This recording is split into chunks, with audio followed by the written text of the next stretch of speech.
Narrativas compartilhadas. Tenho o prazer de continuar ouvindo Fernanda Maia, que agora vai contar um pouco da entrada dela no curso de letras na Faculdade de Filosofia, Ciências e Letras de Sorocaba. Fernanda, com você. A Faculdade de Letras foi uma coisa muito boa, foi muito legal, me fez muito bem, porque eu já era uma leitora compulsiva, eu já era uma leitora, eu falava, preciso ler muito desse autor, lia muita coisa, e eu acho que entrar na Faculdade de Letras, estudar com o José Duarte Vanucchi, com o professor Tortello, com Ana Maria, com Virgínia, com Maria José Perugini, com tantas pessoas incríveis e tantos mestres muito bons, né? Não só me trouxeram coisas novas, abriram horizontes, aprendi muito, mas como organizaram muito o que eu já tinha lido, né?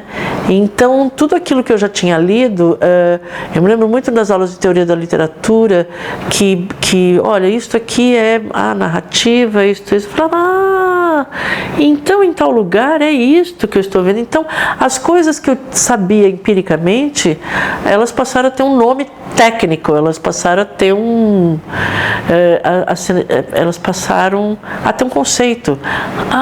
Quer dizer que isso se repete, isso. Então, esse tipo de organização do mundo era quase como se o mundo estivesse se organizando, né? Entendendo como é que há muito pouco de novo sob o sol, né? Alguém já disse que nada há de novo sob o sol, né? E o Tom Zé diz também que tudo se encontra no passado. O novo se encontra no passado. Se você quer procurar o novo, olhe para o passado, né? Então, eu acho que isso foi organizando um pouco uma trajetória de leituras e de conhecimento de mundo mesmo, porque a leitura para mim sempre foi um jeito de conhecer o mundo. A gente que é criado no interior, sendo mulher, tendo nascido na década de 60, a gente não tinha tantas opções assim, né? A gente tinha um escopo de vida, assim, classe média, por exemplo, meus pais não tinham muito dinheiro. Todo o dinheiro que meus pais ganhavam era para nossa educação. A gente estudava piano, mas eu não tenho lembrança de ter comido um dia, saído para comer uma pizza com os meus pais e minha mãe. Meu pai e minha mãe, né? Não tinha dinheiro para passar férias. Vamos todos passar férias na praia. Não tinha isso. Vamos todos ter aula de reforço escolar, vamos ter aula de piano, vamos ter aula de inglês, vamos ter aula disso, vamos ter aula de... né? Então, se escolhia, né? E a gente tinha, então, esse capital doméstico era direcionado para educação, né? E essas leituras eram um jeito de conhecer o mundo, num universo em que a gente tinha um escopo um pouco limitado ainda, né? Hoje a gente tem um mundo num computador, numa tela de computador, você entra em contato com tudo, as possibilidades de viajar são muito maiores, as possibilidades de locomoção são muito maiores, né? Enfim,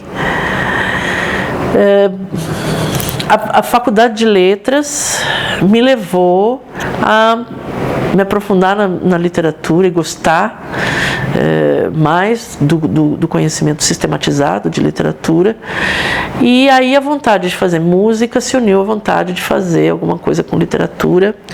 Eu adorava literatura inglesa porque era onde eu gostava mais da parte teatral, da literatura dramática.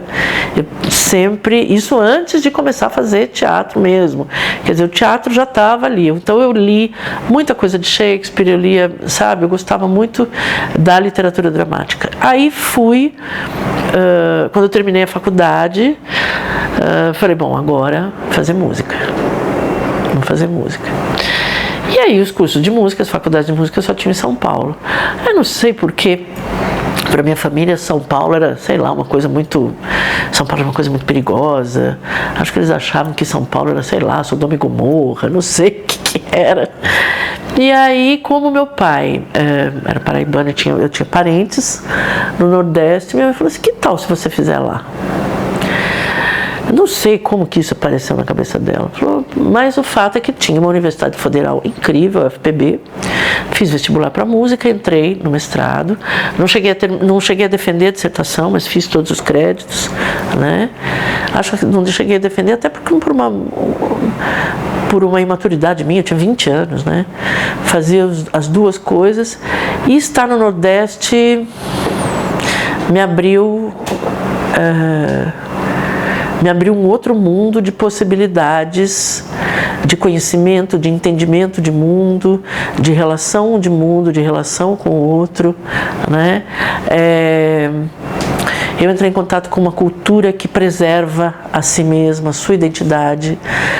Entrei em contato com uma produção cultural absolutamente profícua, exuberante, né? E que tem orgulho de conhecer a própria história e de quem tem orgulho de cultivar as próprias raízes e que tem orgulho. Eu acho que a gente aqui em São Paulo, a gente é muito cosmopolita, mas também tem um lado ruim de ser cosmopolita demais. A gente não se preserva, né? A gente não preserva a nossa história, a gente não preserva a nossa raiz, a gente não preserva sequer os nossos prédios públicos, né? A gente não preserva sequer os prédios históricos, né? Nós temos muitos exemplos em Sorocaba mesmo, de prédios incríveis que foram derrubados, né? Enfim, Mosteiro de São Bento, né? A gente não tem esse cuidado, né? No Nordeste essa visão é diferente. As pessoas se agarram à própria identidade. Então eu acho que lá me aprofundou o desejo de falar de Brasil, né? De conhecer uma cultura, de entender que as coisas não acontecem só no eixo Rio-São Paulo, né? E entender que havia uma região que sim recebia muito menos do poder federal do que a gente em São Paulo. Foi interessantíssimo. Eu conheci grandes artistas lá, grandes artistas, né? Pessoas importantíssimas, né? Tive uma formação de música lá muito, muito legal, muito influenciada, porque no conservatório, naquela época, só se estudava música erudita. Só se estudava. Música popular nas escolas de música é uma coisa bastante recente, vem da década de 90. O Conservatório João Batista de Julião, em Tatuí, né? Não, em Tatuí, no Carlos de Campos. João Batista de Julião de Sorocaba. Perdão. No Conservatório do Carlos de Campos, lá do de Tatuí. Nas escolas de música, eu só no Nordeste você tinha outra. Então, no Nordeste eu também estudava música erudita, mas essa música erudita, feita no Nordeste por compositores nordestinos, José Siqueira, ela bebia na tradição popular.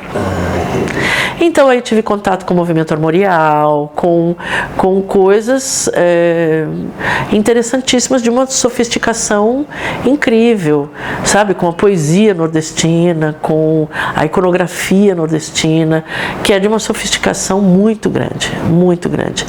E mesmo os mais antigos, né, conversa com pessoas, eram pessoas muito ilustradas, pessoas que tinham uma sofisticação na linguagem. A pessoa mais simples do Nordeste tem uma poesia ao falar, né? Haja visto Patativa da Saré, né? Com certeza.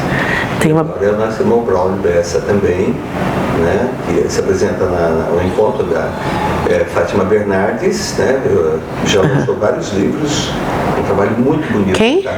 Braulio Bessa. Braulio Bessa eu não conheço o Braulio Tavares. Olha. Ele começa lendo a Patativa da Saré e hoje, toda sexta-feira, normalmente, ele fala um poema decorado que ele criou durante a semana. Olha. É fantástico. Tem um menino que foi apresentar em Sorocaba já, é um amigo meu chamado Dinho, ele é pernambucano. Ele tem um espetáculo maravilhoso chamado Ledores do Breu.